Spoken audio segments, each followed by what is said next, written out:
Good evening, good afternoon, good morning, or whenever you happen to be listening to this, welcome to the Film Realist Podcast, the film and TV podcast from a complete nobody. That is hopefully for somebody. My name is Kyle Naranya, and welcome to episode 182 of the Film Realist Podcast. And on this week's episode, I will be reviewing the Stranger Things series finale, also known as The Rightside Up. Now, as this is a TV review, that is kind of like a movie review, but it's a TV episode. Full spoilers, if you haven't had a chance to watch this on Netflix or streaming, you have been warned, but time codes will be listed in the description should you want to hop around. Now let's get to the upside down for the last time. This is just a theory, right? How do we know it's true? We don't. Not for sure. But I choose to believe that it is. I believe. A series finale has to do so many things. Unlike pilots, when you are just selling what the show is, a series finale has to tie up loose ends while still explaining where characters go, giving a conclusion to the main story, the focus of the series. And I think it's funny that overall, they're usually hated. People don't love series finales. It's often something that is not regarded as one of the better episodes. There are a handful of series finales that are absolutely beloved. More often than not, they're just sort of fine. And you're left with yeah, that was the ending. Nobody likes saying goodbye to characters that they love. And with Stranger Things, I don't love this show. I have always felt that Stranger Things is a perfect popcorn entertainment that absolutely exploded for Netflix. It is one of their most influential series of all time. You can see that with some of the cast being brought into other projects. Finn Wolfhard was in the It films because of his role in Stranger Things. And the function of this series finale, if you've watched it, you know what I'm talking about, is very similar to a lot of other series finales. The first hour is on the conflict at hand, the defeating of Vecna, and then the second hour is giving a conclusion and wrapping up the story of these students who are going to be graduating high school with the time jump, of course. So let's focus on the first part of the story, the defeating of Vecna. That's clearly what the Duffer Brothers were most interested in, and I appreciate that there is a full circle to this final conflict. We get to see the reveal that it actually was the Mind Flare and understanding its connection to Vecna. And the challenge of doing this mission is very fun, similar to so many different action set pieces. We get everybody sort of in different camps. We have the large group going into the abyss. You have 11 dealing with what she's dealing with. And you have the culmination of so many stories. Whether that be 11 going toe-to-toe with Vecna, as well as Will being there, and David Harbour dealing with, it's Hopper, dealing with the potential of losing another daughter, and so many of these relationships quite literally come to a head. I like that the smaller moments are established in the beginning. We get a really great conversation between Mike and Will, something that I'm sure people who have been on the other side of witnessing somebody coming out probably feel that they weren't supportive. And it's a small moment that really does establish what these two characters meant to each other through the series. Obviously, as we've watched it along, we've seen Mike put more of his focus on Elle because he became interested in girls, and you're less likely to pay attention to your friends when you become interested in someone else in a relationship perspective. And I like that we get that moment. The only thing that bothers me about the actual mission is there's a lot of convenience set up just so you don't think about it too much. You are focusing on the main mission at hand, which is obviously getting to Vecna, saving the kids. But what I don't like about a series finale like this, even though I would say I think this functions as Stranger Things has as a show, which is if you think about it too much, some of it just sort of falls apart. The Demodogs and the Demogorgons have been a mainstay of this series. Quite literally, they were the antagonists for the first couple seasons.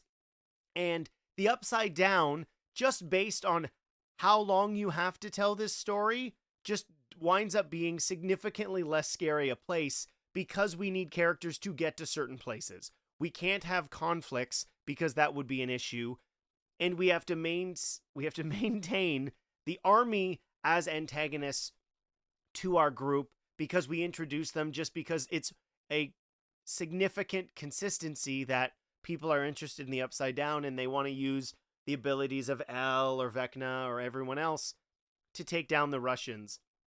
And I think that's one of the most frustrating aspects of this series finale is you didn't need them. If there were a way to get rid of the army earlier in the series, I think thinking about them would have been much easier, where we know that the plan to destroy the Upside Down is a part of this story. We have learned the history of what the Upside Down is and connecting it to the Abyss and the wormhole nature that it functions as. And that in itself is enough. And you can quite literally see that they don't know what to do with them, because the minute El maybe dies, and I'll get to that later, the army just leaves. And that to me is one of the most disappointing factors of this series finale and this season as a whole, is they are there because the show is used to having that be a story element, but when they quite literally have nothing to do throughout the series finale and a substantial part of volume 2, you can see that the writers just gave themselves too much. They introduced the idea that the army and the investigators and researchers are going to keep wanting to do this, but we don't actually have a conclusion to that because they just tell us they went away. Linda Hamilton as a character is useless to this show. I love Linda Hamilton. Obviously, Sarah Connor is an iconic character, but she is given nothing to do besides be, ironically, mustache twirling bad guy, where I want 11, I'm bad because this is what we need to be doing, and there's no resolution in that character's defeat. After Elle does fake her death, she just disappears off screen, and that is not a satisfying aspect of this story, which is we're just going to tell you things went away as opposed to coming to a natural conclusion of that story. The actual defeat of Vecna, I think, fits in perfectly with the style of what this show has had when it's facing its antagonist, which is it's a group effort. It fits in line with that D&D mentality where people are in different places, capable of different things. They have different abilities. And I've seen some criticism about the actual length of the battle being shorter than other scenes in this series. And quite frankly, Stranger Things is not really an action show. It's supposed to be much more horror than it is action.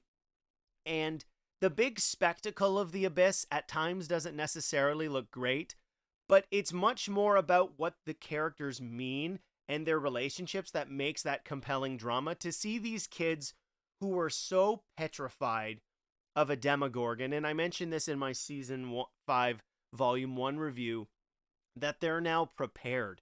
They are children of war, and this is going to sound like an absolutely insane comparison, but it's like the Power Rangers or the Harry Potter kids, where they've grown up with this has become their new normal, and they are now ready for the final battle. And you see that from them. They've all been preparing for this. And one thing that I've seen that I just don't think holds any water is that nobody significantly dies from the main cast.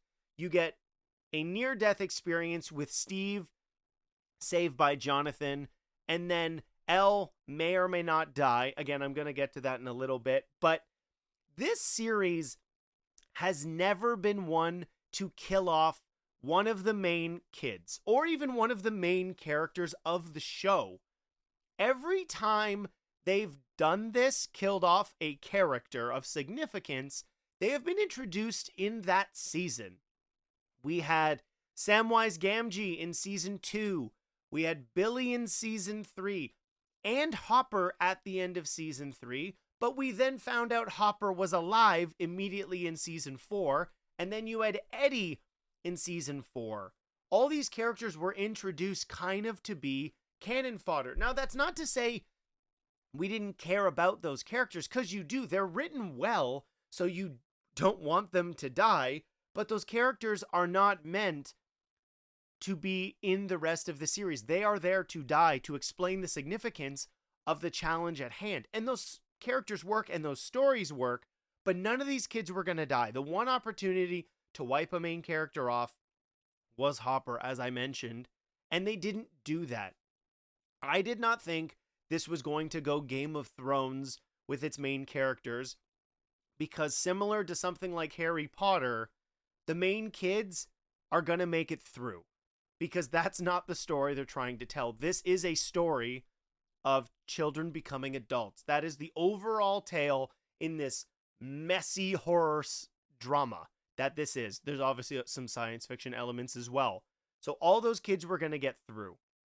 Now, where I don't appreciate the choices from a narrative standpoint is it or isn't it with Elle. I understand a character having a noble sacrifice, but what's frustrating about the choices to make it a maybe is that we experience Elle's whole journey with whether she is going to do this because of the conversations with Hopper. I'm on the side that if she was actually going to do this, I really don't know how much she cared for Hopper. Not to say that she didn't, but understanding the role that she now plays in his life, only to say she's not his first daughter that he lost, and she has to do this so that way the cycle ends. Doing that to him, potentially dying, would cause him so much pain. And yes, we see where Hopper is at the end of it, at the 18-month jump, having sort of accepted it and moved on because he understood where she was coming from. That doesn't mean that that trauma is something that's going to go away. But the show, in my opinion, needed to be definitive with this, because it's quite frankly, it's lazy. Oh, let's let the audience pick what happens. You are the writers of the show, and not giving a definitive answer means you didn't want to pick one, just based on, honestly, slightly cowardice. I like, and you can hear it that transitioned into this episode, I like how it could have happened, but overall the lining up of that character to just be like, well, we said she couldn't just hide, so she faked her death and then she hid. It would have been much more satisfying, given where all the other characters end, to have that character end up with Mike, or at least revealed to the group that she was actually alive. Because a character who was born and raised in isolation, only to have to end up in her own isolation from the friends and family she made, is not necessarily a satisfying ending, if that is the case. I think it makes much more sense for that character to be alive than it does for her to be dead. But as I've said, the show makes you have your own interpretation feel valid. And when we are viewers of the show, this isn't choose your own adventure. Ironic, given how this is Dungeons and Dragons, but I don't appreciate that. I think it is a cheap choice to do that. Outside of Elle, though, the actual conclusion and the wrap-up to the other main characters, I think, is quite satisfying. Again, this show functions off of fridge logic. If you are thinking about it way too hard, some of this stuff falls apart, but its overall continuity and how it feels about the journeys that these kids have gone on is very heartwarming and quite emotional. If you haven't seen this online, I would be shocked, but I love that Dustin's valedictorian speech is in line with things he heard from Eddie, and his relationship with Steve and the trauma he experienced losing Eddie, and seeing how that brought those two characters closer, and in doing what he does at the graduation to honor his friend from only one season, but somebody who saw Dustin for who he was, and seeing these characters at the end of it really does feel like a wrap-up of the show, where everyone is moving forward. Our older characters, with Nancy, Jonathan, Robin, and Steve, they're now adults and experiencing a whole new life. And they give you a great opportunity to show that, yeah, you have friends post high school, but when you start to move on and become a functioning adult, you move away. You don't see each other as much. And getting to see what are almost veterans of the Upside Down War realizing that what they've gone through is so significant that we can't really let go of each other because of this experience, and seeing how those characters have moved on but still want to hold on to what makes them them, and these relationships are defined experiences for them growing up. And even though they were adults, we see this with the kids as well, where it is a perfect symmetry of a show that has been so entrenched in fantasy with the way that it used Dungeons and Dragons to kind of explain who these characters were and their functions within the series. Mike, Will, Lucas, Max, and Dustin, to see the show end with the kids in the basement having a final D&D game, that coming to a conclusion. And I like that's when Mike provides the opportunity as the sort of narrator, as the dungeon master, to explain where he sees all the characters going. And it does fit in line with the creative juices that dungeon masters have to have in order to paint these worlds, establish all the characters, so that way the players can play in them. Does really fit in line with who Mike is as a person. And we've seen him continuously do that throughout the series, and to see their evolution of where they go does add to the, I think, a satisfying conclusion to those characters. And when he provides the theory of where Elle could be and the emotional state it puts all of them in, there is closure to them putting their Dungeons and Dragons binders on the shelf. And what's so great and cyclical with Dungeons and Dragons is the games continue. People keep playing and exploring those worlds. And specifically through Holly's experience inside Vecna's mind, for that group of kids to be coming down the stairs, it is a true transitional point for Mike and his friends to then see the next generation taking over. And just from a pure symbology, I thought that was really beautiful. Overall, I really enjoyed this final season. There were definitely bumps along the way, but a show that has been so iconic and introduced generations to the nostalgia of the 1980s, series finales are hard. I think there are elements of this that I didn't love, but when it comes to understanding what your show is about and what story you're telling, we got to see more of Vecna's origin and exploring that character as a whole, and seeing his role throughout the entire series and his connection to the Mind Flayer, which has been obviously a significant antagonist throughout this entire series, to have these characters end up where they wind up. And of course, it would be ridiculous to not mention that Winona Ryder gets to be the person to finally take him down, to add the closure that it was her loss at the beginning of the series that really kicked everything off. Of course, the kidnapping of Will was not just a one-off event. This set the spark that ignited the entire relationship with the Upside Down. Obviously, Elle was involved in that too, and we saw that earlier. But a character who had such significance in all their lives, for all of them to be there for his demise, was satisfying. I think this does work. When I finished the series, I did start to think about all of the different episodes, and when we see all the different flashbacks, I do think it's funny that they show these, because it feels like a decade when you cut back to the kids in the first season. But similar to something like Harry Potter, maybe when Percy Jackson and the Olympians comes to an end, it'll be a similar feeling for fans of that show. But I've always enjoyed this show from the side. I do not think it's the be-all and end-all of Netflix, but I give the Duffer Brothers credit for the most part, coming up with a conclusion that I think will satisfy viewers mostly. Again, I've explained what some of my criticisms of this are, but overall, It was a good series finale. I don't think there are many great ones, so that's okay. That will do it for my thoughts on the Stranger Things Chapter 8, the Right Side Up series finale. Let me know in the comments what you thought of it, and let's get to listener mail and question of the week responses. Can I ask you a question?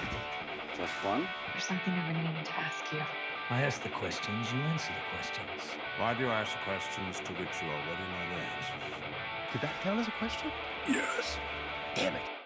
Now, if you skipped my most anticipated films and shows of 2026 episode, some of this mail was reacted to, but I will put it in this one because it was connected to the question of the week from the Stranger Things Season 5 Volume 2 review. Scotty Cameron writes in, my most anticipated films of 2026 are Supergirl, Spider-Man Brand New Day, and the Punisher Disney Plus film. I'm not quite sure how I feel about Avengers Doomsday. It feels too much like nostalgia bait. With little substance, I hope I'm wrong. Clayface seems interesting. I hope it introduces the DCU Batman so we can finally lay the rest, the Battinson rumors. Also for shows, Lanterns, Invincible Season 4, and The Boys Season 5. There are so many comic book movies and comic book TV shows that are coming out this year, and I'm really excited for a lot of them. You can listen to that episode to hear my thoughts on all of those things.